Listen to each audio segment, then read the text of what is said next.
So I'm checking in with you guys here. Board gaming, tier 1, tier 2, tier 3, or perhaps more accurately, pile number 1, pile number 2, pile number 3. And we're going to focus on pile number 1. But really quick, for those of you who are new to my channel, the organization of my board gaming collection kind of works like this. Pile number 1, which is more accurately box number 1, is a collection of games that literally exist in a box. Transport box, ready to go at any moment. And these are titles that I'm either regularly playing myself right now, or this is the collection that I bring to the gaming club or I bring to the group to kind of play. And there's some titles that get swapped out from time to time, but there's also a number of titles that are a mainstay that I'll bring. I say in a box because literally they very rarely make it to my gaming shelf. They're usually always in circulation. They're always in play, or at least for a while they're going to be in play that it's not really worth putting it on the shelf. Tier 2, these are games that the stars need to align for the optimal experience. These are games that I really, really love playing. They're fantastic games, but they require somewhat of a commitment. Twilight Imperium, absolutely fantastic, but you need to dedicate a certain amount of time and players to it. Descent First Edition, Kingdom Death Monster, Gloomhaven. And this is from the perspective of a group. Certainly some of these games you can do solo. I love all these titles. I'd love to play them every week, but time aside, you need a dedicated group to know what they're going into.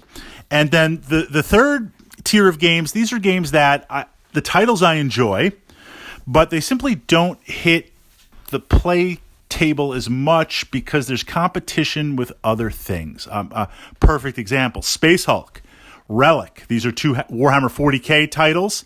I love Warhammer 40K. I love the tabletop, but I get enough of that fixed tabletop that if I'm going to go pull for a 40K board gaming experience, well, currently I'm doing Blackstone Fortress.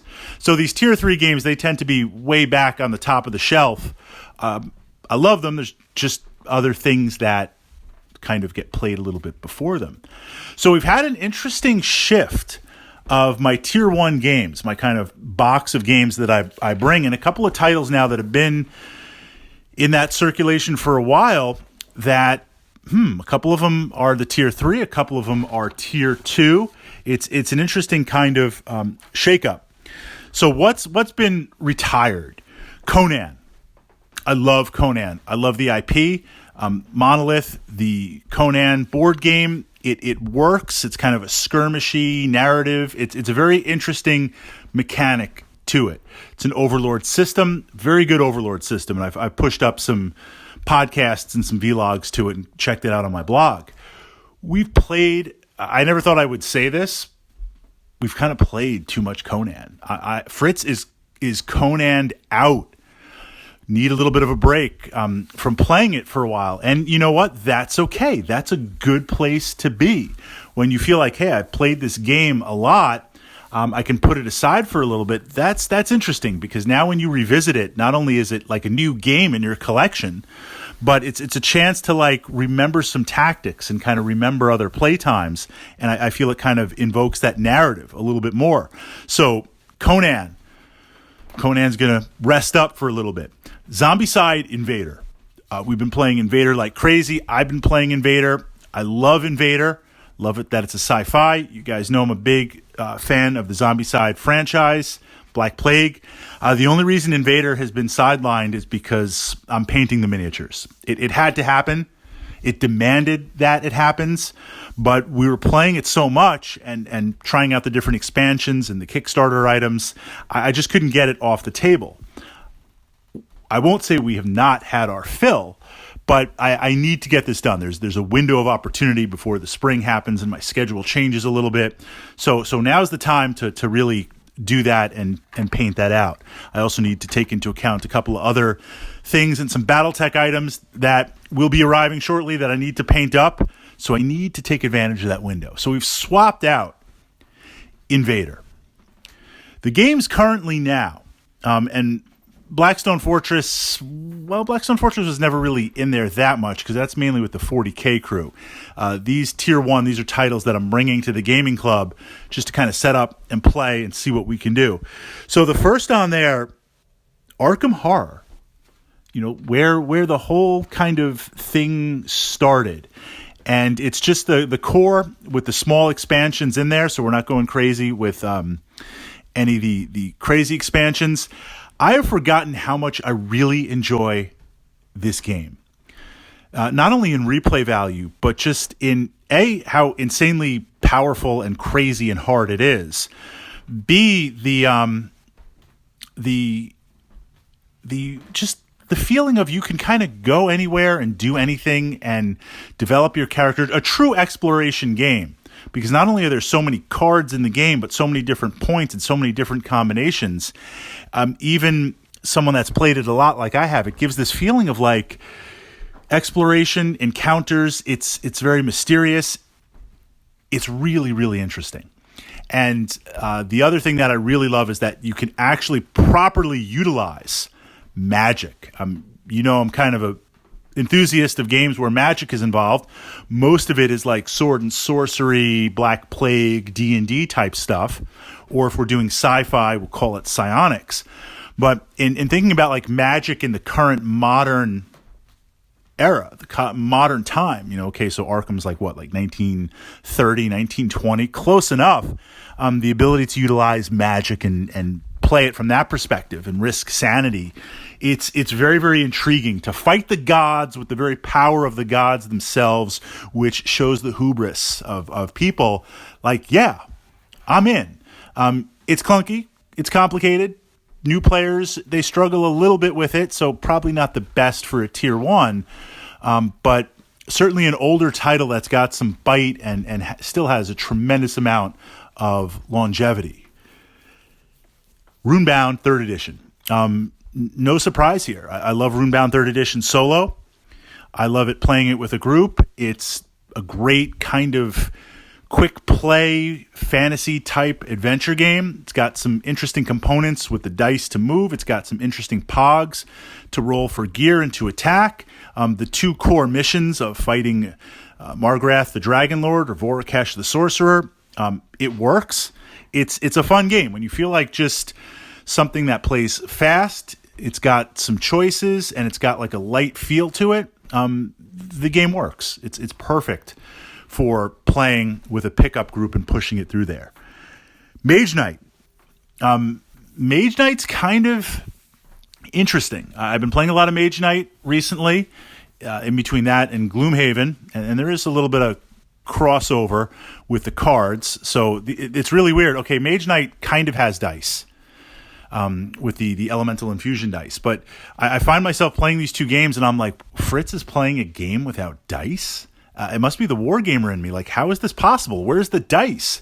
Mage Knight, I'm finally at a level where I believe that I understand the rules. I believe to understand the rules. I believe that I can communicate the rules to others well enough or at least kind of know where to look it up. Certainly, definitely not what most people would think of as a Tier 1 pickup game. But it's been interesting bringing it with my confidence level to at least feel like I can represent playing it and teaching it well enough. It's been interesting the type of players that Mage Knight is attracting. Really, really hardcore Euro players that would never look at anything that's not like resource management. Now looking at Mage Knight and understanding it is kind of resource management and puzzly, but in that environment, it's allowed me more than anything to meet a whole new segment of board game players and kind of open that up. It's been an interesting journey.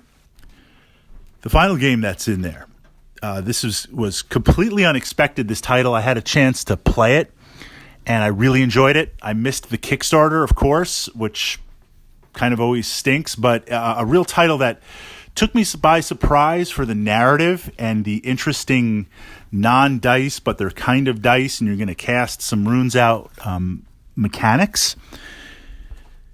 Call to Adventure. I have to say that this title from a storytelling type game. It offers, I mean, it's card based, but it's not so much card based like, say, Pathfinder the Adventure card game, which is another title that I really enjoy. It's been interesting, the type of players that have been brought into this game, where kind of like artistic or writers or narrative type play to weave a story within the game itself, the game facilitating on the cards and telling the story and engaging in your mind and seeing, much like time stories, seeing the actual, the game itself is very entertaining, but seeing the choices that the other players make and how they evolve over time has given some interesting insights into players that in itself has been an interesting game to see. So it has that fantasy feel. I mean, certainly it's a fantasy-based adventure game, and you're questing and you're doing adventures and you're casting the runes and stuff like that. But I feel like it's almost like some dressed up psychological test with how people respond and how the choices that they make based on what's available. And combined with that, what I really enjoy about the game, especially for a card game, amazing artwork, really, really nice, premium sized, bigger than average cards, components over the top for stock. Again, I have retail. I missed the Kickstarter, kind of regretting that, but I didn't know about it at the time. That's okay. So seeing that, the production quality really, really pulls you in. It really helps to pull you in. We're going to cover more on that and some thoughts separately. I'm going to push those up to the channel here under my board gaming playlist. But quite a shakeup for the Tier 1 games. Quite a shakeup right now for Fritz's lineup with what he's normally bringing. But again, Zombicide Invader will be back. I just need to get everything painted. Conan will be back. But it's an interesting shift in the games for this Tier 1, Tier 2, Tier 3 system. So now in the comments, really quick, if you would indulge me, just out of curiosity, getting that peek into your gaming collection, what are those Tier 1 games that you're constantly playing, that constantly get rotated? They're the real staple of your gaming group. What are those Tier 2 games that you love, but like Descent First Edition, you need 8 hours to play. You need the right group to do it. It's not something that you just pull out and play. And then that third group, titles that they're good, they're solid, you love them, but other things kind of play first because you get your fill of it as opposed to the game itself being that gateway.